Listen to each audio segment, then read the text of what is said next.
MBS Radio se une a Himalaya. Todo el contenido de MBS Radio lo encuentras en la aplicación gratuita de Himalaya. Yo le aprecio mucho a Luis Ernesto Derbez, rector de la Universidad de las Américas en Puebla, que nos tome esta llamada telefónica. Luis Ernesto, muy buenos días, ¿cómo estás? Muy bien, Luis, muy buenos días y a través tuyo a todo tu auditorio.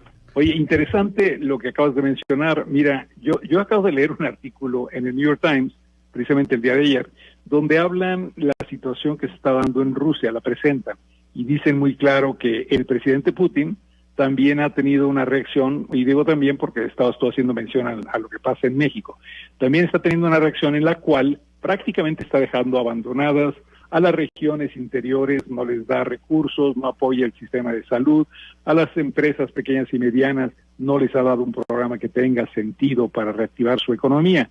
Y lo que ha estado ocurriendo en Rusia es que grandes empresarios, gente que se hizo, digamos, durante todo este periodo post lo que fue el cambio de un modelo, vamos a llamarle así, socialista a uno capitalista en Rusia, han presentado planes específicos para las regiones y para las empresas de las regiones o empresas que apoyan a sus grandes empresas.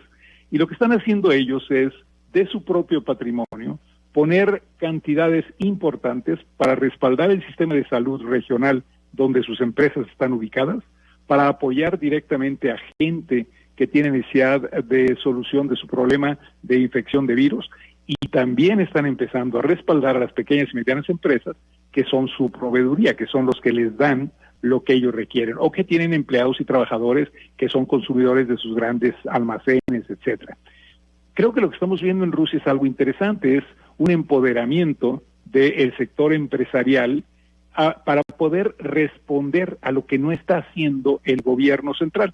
Quizá parte del problema en Rusia sea el gran tamaño y la magnitud del territorio, quizás sea que con la caída de los ingresos de petróleo el gobierno de Putin no tiene la capacidad realmente para responder a todo esto, pero el sector privado, y entre comillas allá porque el modelo es un modelo híbrido, pero el sector privado, el gran empresariado ruso, está empezando a responder de esta manera.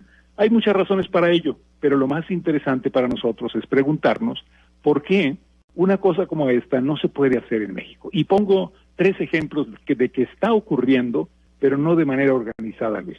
Primero, hay esta famosa inversión que se hizo, o este acuerdo que hizo el Consejo de Negocios, o empresas del Consejo de Negocios, con el Banco Interamericano de Desarrollo, lo que se conoce como el brazo de inversión, el InvestBID, y llegaron a un acuerdo con ellos para crear un programa que en, digamos, la jerga económica le llamamos un factoraje inverso, es decir, se hace una línea de crédito, la negocian las grandes empresas con el BID y posteriormente le otorgan recursos de esa línea de crédito a quienes son proveedores de estas empresas, los pequeños y medianos empresarios que son proveedores de estas empresas, para que puedan entregar las facturas que les dan las grandes empresas a ellos y que las grandes empresas no pueden pagar en este momento.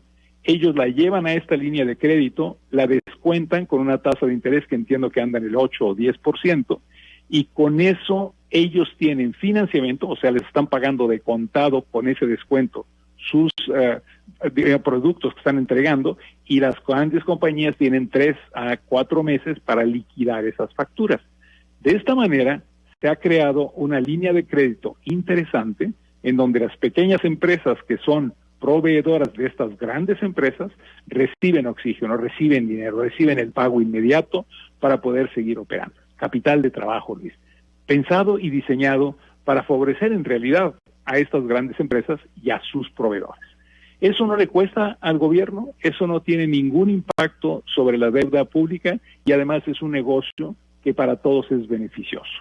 Vas ahora al segundo gran acuerdo, el acuerdo entre los hospitales privados y las grandes, digamos, el Seguro Social, el ISSSTE, etcétera, en donde el sector público de salud les ofrece en un acuerdo pasarles enfermos que no tienen las enfermedades de coronavirus y que están yendo a pedir servicios en el sistema de salud pública al sector de salud privada. Le pasa a estos enfermos en un acuerdo, los pueden atender, por lo tanto, representa la posibilidad de tener, entre comillas, clientes para los grandes hospitales, las grandes cadenas hospitalarias privadas, porque de otra manera no habría gente que estuviera yendo a atenderse de este tipo de enfermedades o de cirugías selectivas, y al mismo tiempo le permite al sistema público tener mayor capacidad para atender lo que sí realmente es el problema hoy, que es la pandemia del coronavirus. Acuerdo nuevamente entre sector privado y sector público, en el cual es el sector privado el que toma la mano para llegar a esa conveniente relación entre ambos y poder atender las enfermedades en México, al tiempo que también está recibiendo recursos que son recursos bien utilizados por el sector público para pagarle a este sector de salud.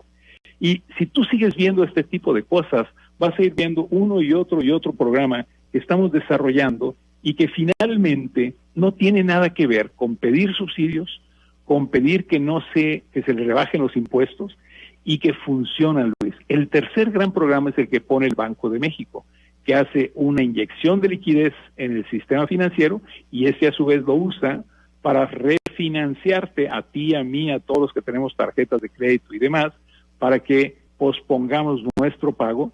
Nos da oxígeno a nosotros como personas, le da oxígeno a los bancos comerciales y al mismo tiempo no le cuesta a nadie, porque finalmente lo que hubo fue una emisión de liquidez que está siendo utilizada para mantener a flote a pequeñas empresas que puedan hacer este tipo de financiamiento, a unas grandes cantidades de personas, consumidores, que les damos respiro para que paguen hasta 4 o 5 meses después lo que debían, y creas las condiciones para una recuperación. 3 ejemplos, Luis. Y la gran pregunta que yo me hago es, ¿por qué seguimos en este pleito en el cual el sector privado le dice al sector público, quiero que me perdones impuestos, me des subsidios y demás? El sector público le responde, no lo voy a hacer, y en lugar de que busquemos soluciones como estas que te acabo de platicar ahorita, que ya están implementadas, nos dedicamos a pelearnos. Unos diciendo una cosa, otros diciendo la otra, y nadie actuando. El sector privado puede hacerlo, Luis.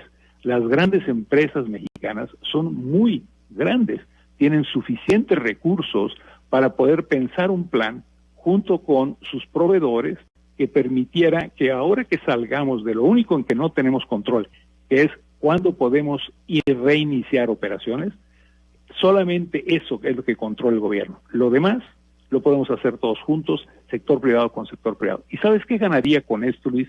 Ganaría la clase media, los pequeños y medianos empresarios, que respaldados por las grandes empresas y los grandes empresarios de México, tendrían capacidad financiera para producir, para seguir generando empleo y para mantenerse, y que nos permita como clase media sobrevivir esta pandemia, que más que la pandemia de salud se está convirtiendo en una pandemia económica y una pandemia política, de pleito en lugar de búsqueda de solución. Hay evidentemente lo que se aprecia como una especie de rompimiento. Cada vez más las voces del sector privado son más fuertes, son más críticas, y después de estas 68 propuestas que presenta el CCE al gobierno, al presidente, pues esperaba a lo mejor alguna puerta, que se abriera algo. Parece que no se va a abrir nada. Ahora, a mí me llama aquí la atención, yo te quiero preguntarte esto para finalizar, Luis Ernesto. Hay quien dice, sin el apoyo gubernamental es imposible salir. Hay también otra vía diciendo, bueno, son empresas muy grandes, a lo mejor algunas pueden hacer un gran esfuerzo para salir, y ahora sí que ya después políticamente pues se tendrán que saldar cuentas, ¿no? ¿Cómo ves este escenario? ¿Quién dice que no se puede si el gobierno no aporta algo? Yo no creo en eso, Luis. Yo creo que ahí lo que estamos diciendo todos es, queremos aplicar las soluciones del pasado a problemas del presente. Y lo que estamos observando como problema en el presente es un gobierno que ya nos dijo que no va a respaldar ese tipo de programa. Por lo tanto, en lugar de seguir insistiendo y peleándonos en lo mismo, el gobierno acusando de neoliberal al programa, los empresarios diciendo que el gobierno no entiende porque se pone en práctica en todo el resto del mundo, ¿por qué no nos sentamos los mexicanos y decimos, a ver, tenemos suficiente capacidad financiera, nuestro sistema financiero es uno de los más fuertes que hay en el mundo, por lo tanto, ¿se puede pensar un programa alterno? Por supuesto. Y lo único que le tendríamos que pedir al gobierno es, señores del gobierno, nada más no estorben, no pongan reglas de control de salarios, no pongan reglas de control de cómo se tienen que conservar obligatoriamente empleos, no pongan reglas de cuándo puedo y cómo debo trabajar. Pongan reglas de seguridad sanitaria, por supuesto. Reglar correcto, el aclario, trabajan, correcto, pero no pongan estos obstáculos. Y no se preocupen de darme dinero. Yo soy empresario, yo puedo generar riqueza, yo puedo generar empleo si nos ponemos todos de acuerdo. El sistema financiero existe para apoyarlo y las grandes empresas tienen capital suficiente y además estamos ligados, como lo acaban de mencionar en tu programa, a la gran industria americana que nos podría ayudar a salir simplemente comprando lo que ya de por sí nos van a comprar, que es toda esta industria automotriz, industria electrodoméstica, en la que ya estamos en cadenas integrados con ellos.